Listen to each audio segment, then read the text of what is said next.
성경 말씀 마태복음 22장 34절로 46절까지 말씀 교독하여 올립니다.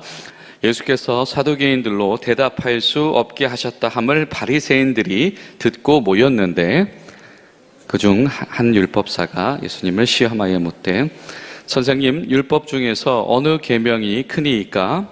예수께서 이르시되 내 마음을 다하고 목숨을 다하고 뜻을 다하여 주 너의 하나님을 사랑하라 하셨으니 이것이 크고 첫째 되는 계명이요 둘째도 그와 같으니 내 이웃을 내 자신같이 사랑하라 하셨으니 이 두 계명이 온 율법과 선지자의 강령이니라. 바리새인들이 모였을 때에 예수께서 그들에게 물으시되 너희는 그리스도에 대하여 어떻게 생각하느냐? 누구의 자손이냐? 대답하되 다윗의 자손이니이다. 이르시되 그러면 다윗이 성령에 감동되어 어찌 그리스도를 주라 칭하여 말하되 주께서 내 주께 이르시되 내가 내 원수를 내 발 아래 둘 때까지 내 우편에 앉아 있으라 하셨도다 하였느냐? 다윗이 그리스도를 주라 칭하였은즉 어찌 그의 자손이 되겠느냐 하시니 한 마디도 능히 대답하는 자가 없고 그날부터 감히 그에게 묻는 자도 없더라. 아멘. 지금 예수님을 시험하기 위해서 지금 종교인들이 다 지금 아주 때를 지어서 발라붙으면서 주님을 함정에 빠뜨리려고 지금 작전을 펼치고 있습니다. 바리새인과 헤롯 당원들이 왔었고 그들의 실패를 기뻐하고 있었던 사두개인들이 왔었고 또 오늘 말씀을 보니까 그 사두개인들도 실패했다라는 소리를 듣고 바리새인들이 또 다시 모였다. 그래서 그들 중에 대표 선수로 한 율법학자, 오늘날로 말하면 신학교 교수쯤 되겠죠. 그를 내세워서 예수님에게 도전하기 시작을 했다. 참 이 사람들 참 웃긴 것 같아요. 그렇죠? 아마 이 사두개인들이 예수님 앞에서 코가 납작해졌다. 그래서 무리들이 이 사두개인들이 예수님 앞에서 무지함이 드러남을 보고 또 예수님의 말씀의 지혜를 보고 놀랐다. 소문 다 났다. 그 이야기를 듣고 아마 바리새인들이 기뻤던 것 같아요. 그러니까 웬만하면 자기들도 한번 그렇게 했으면 실패했으면 좀 뭔가 좀 자숙하는 기간이 있을 텐데 바로 모여서 대책회의하고 이 대표 선수를 내보냈다라고 하는 거 보면 아마 이 사두개인들의 실패 앞에서 어느 정도의 이 자신들의 마음에 뭔가 좀 좋은 일도 있고 그래서 이 기회를 다시 한번 살려야 되겠다라고 동기부여를 했던 것 같아요. 아무도 사두개인들이 바리새인들과 다르게 이 부활을 부정하는 이들인데 예수님 앞에서 하나님의 부활의 능력이 이 변증되었기 때문에 아마 바리새인들이 뭔가 지금 이 자신감을 얻었고 이것을 기회로 자신들의 분위기로 만들어야 되겠다. 분명히 이렇게 생각한 것 같습니다. 여러분 어떠십니까? 이 바리새인들과 이 헤롯 당 지도자들, 사두개인들, 또 바리새인과 그 중에 대표 선수 되는 이 율법학자들이 어떻게 하면 예수님을 통해서 자기를 돋보이게 할까? 어떻게 하면 예수님을 사용하고 소모시켜서 자신들의 이득과 영향력을 크게 할까? 이런 모습들 보면서 참 안타깝다라는 생각을 하게 되지요. 그리고 그런 어떤 이들의 종교적인 탐욕이, 이 종교적인 어떤 욕심들이 이 하나님 나라 앞에서 얼마나 그들이 무지한 자가 되는가라고 하는 것을 바라보면서 행여라도 오늘날의 우리 신앙인들이 예수님의 이름을 이용해서 혹은 예수님에 대한 이미지를 소모해서 내가 그것을 통해서 뭔가 유익을 얻으려고 하고 내가 그것을 통해서 영향력을 가지려고 하는 이런 마음들이 우리에게 발동한다면 그 순간에 우리가 하나님 나라 앞에서 얼마나 무지해지는가, 신앙인들이 무지해질 수 있는가라고 하는 경각심들을 우리가 가져야 되겠다, 이런 생각을 가지게 됩니다. 야, 함께 모여 있었다. 도대체 이 사람들이 뭐 때문에 무슨 열정으로 다시 이렇게 모여 있었을까라고 하는 겁니다. 그리고 기껏 내세운 결론이 다시 한번 예수를 공격하자. 그래서 율법에 가장 자신 있는 사람, 아마도 이 율법학자의 신학자들 중에서도 가장 뭔가 자신 있는 사람이 나왔을 거예요. 선생님, 율법 중에서 제일 큰 계명이 무엇입니까? 이미 사실 자신들에게 결론이 있어요. 그렇죠? 이 당시 랍비들에게도 마찬가지로 이 율법에서 파생되어진 전체적인 613개의 이 조항들 중에서 무엇이 근간인가라고 하는 건 자신들도 어느 정도 이 뭔가 뼈대가 다 세워져 있습니다. 왜냐하면 그건 굉장히 중요한 주제였기 때문이죠. 그래서 만약에 예수님이 자신들의 관심사에서 조금이라도 이 벗어난 답변을 하신다라고 한다면 곧바로 여론몰이가 가능한 바로 그런 질문을 한 것이죠. 그런데 예수님께서 율법학자의 의도를 꿰뚫어 보시고 사두개인 때도 그러셨던 것처럼 이 잘못된 의도를 가지고 질문하는 이 시간조차도 은혜로 교육하는, 악을 선으로 바꾸시는 놀라운 현장으로 변화시키십니다. 예수님께서 그래, 네 말이 맞다. 머릿말 되는 계명이 있다라고 말씀하시면서 두 개를 언급을 하시죠.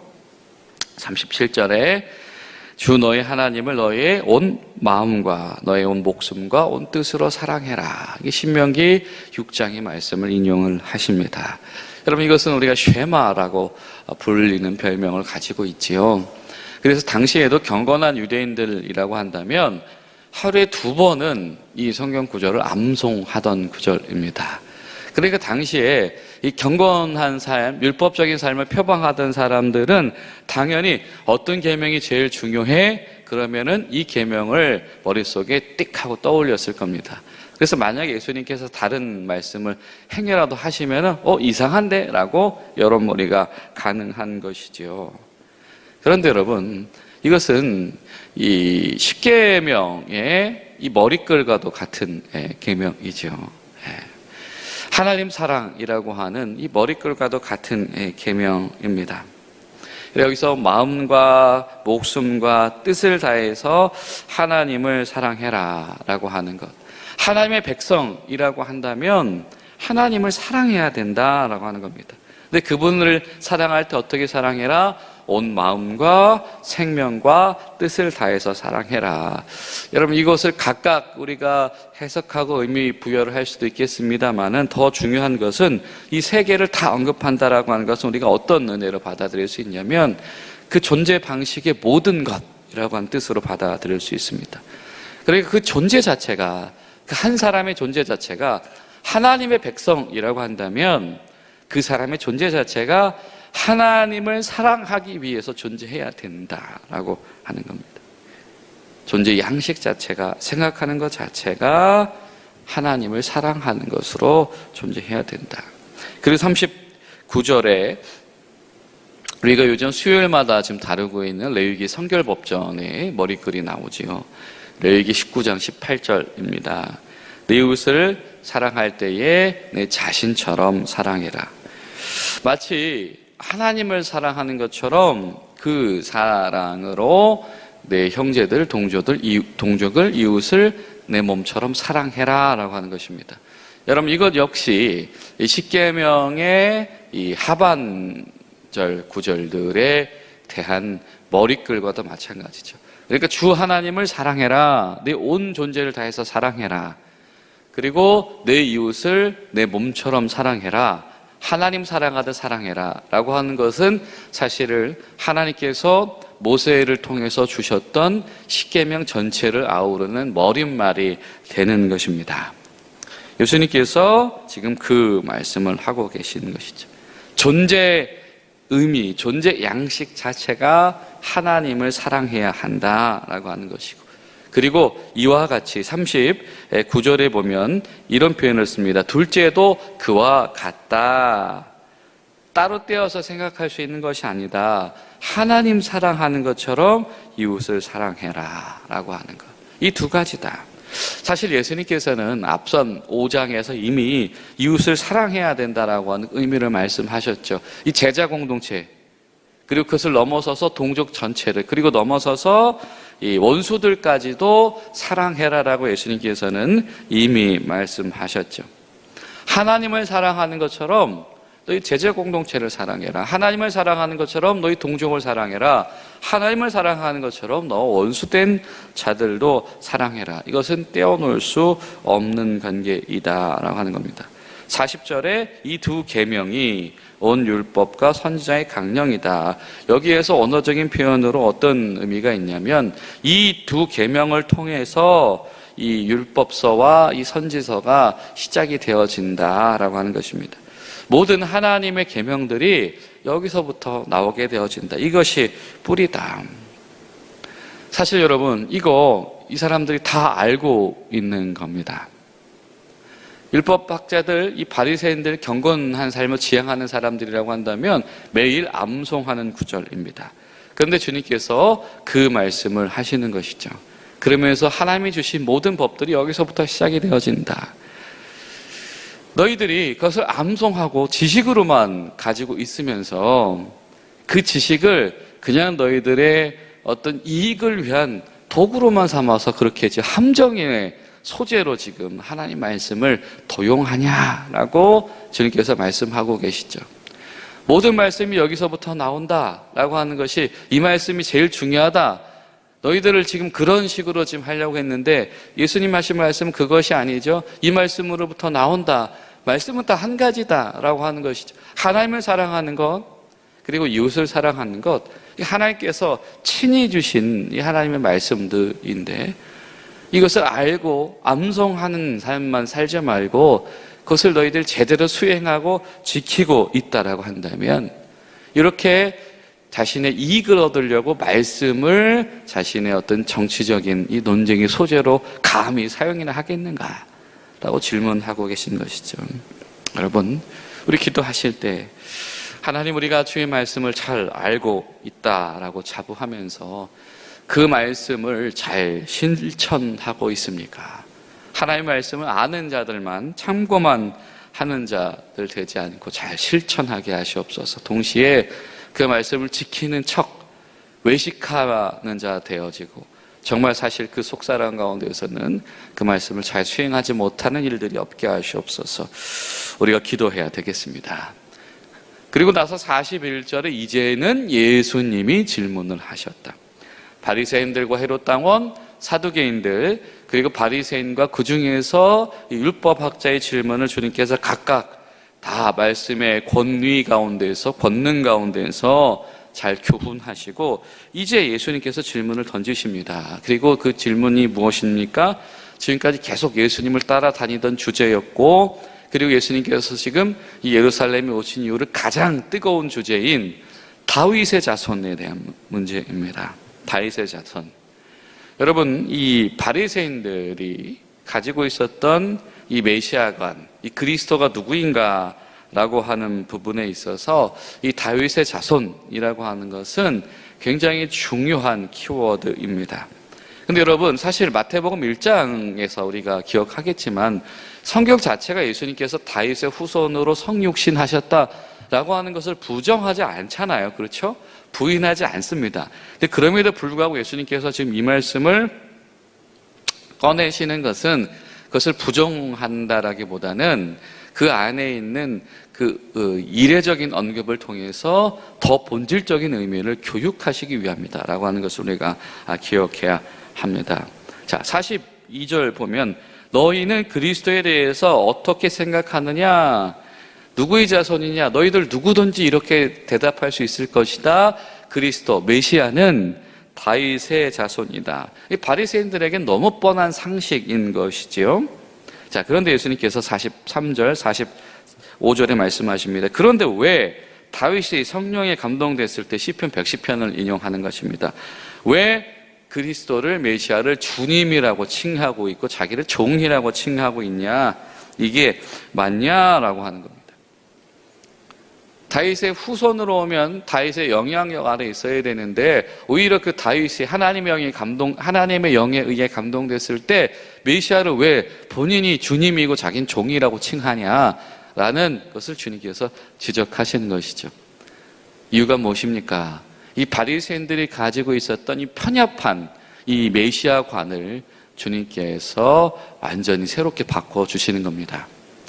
메시아를 다윗의 후손으로 오시는 이의 한 명, 이렇게 잘못 생각하면 어떻게 예수님 메시아 되심을 오해할 수 있습니까? 두 가지입니다. 하나는 뭐냐면 사람의 후손, 그냥 사람 중에 아주 큰 인물, 다윗 정도 되는 인물, 이렇게 생각할 수 있다라고 하는 것이죠. 이건 메시아의 본질에 대한 오해가 될 수 있습니다.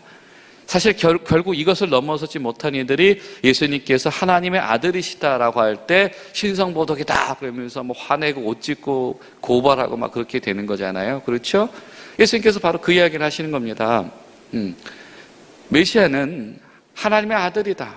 단순히 그냥 성육신 했다라고 해서 이것이 사람의 후손이 아니다라고 하는 바로 그 이야기를 하시는 것이고, 또 한 가지 무엇입니까? 이 다윗의 후손이라고 하는 것에 매몰되게 되면 메시아관을 어떻게 생각할 수 있냐면, 어떤 다윗과 같은 어떤 정치적인 지도자 혹은 우리 민족의 복원을 위해서 온 우리 민족을 위한 지도자, 그러니까 어떤 민족적인 지도자로 메시아를 왜곡해서 이해할 수 있다라고 하는 것이죠.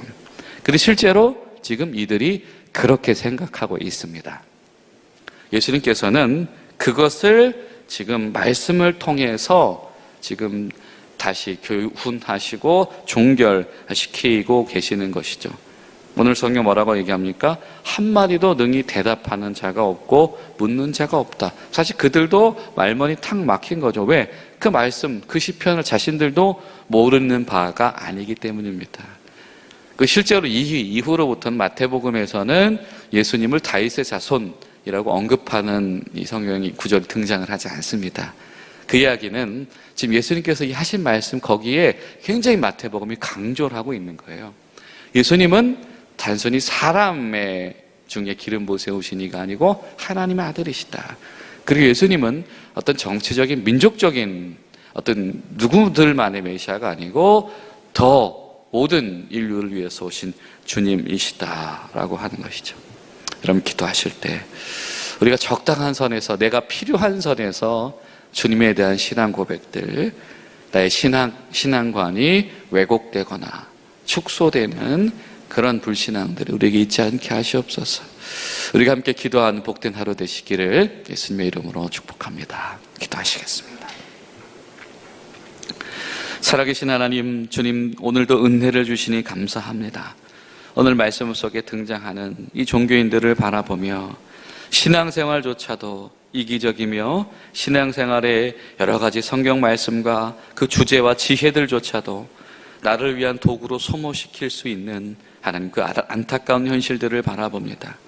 오늘 하루 저희들이 성령님의 인도하심 가운데 살 수 있도록 도와주시옵시고, 오늘 하루도 주님 앞에서 겸손하며 더 예수님을 알고 사랑하는 일에 저희 마음을 둘 수 있는 우리 모든 성도들 될 수 있도록 인도하여 주시옵소서. 오늘 하루도 우리 중앙교회 성도들의 가정과 일터와 우리 공군을 주의 샬롬 가운데서 지켜 주시옵소서. 예수님의 이름으로 기도하옵나이다. 아멘.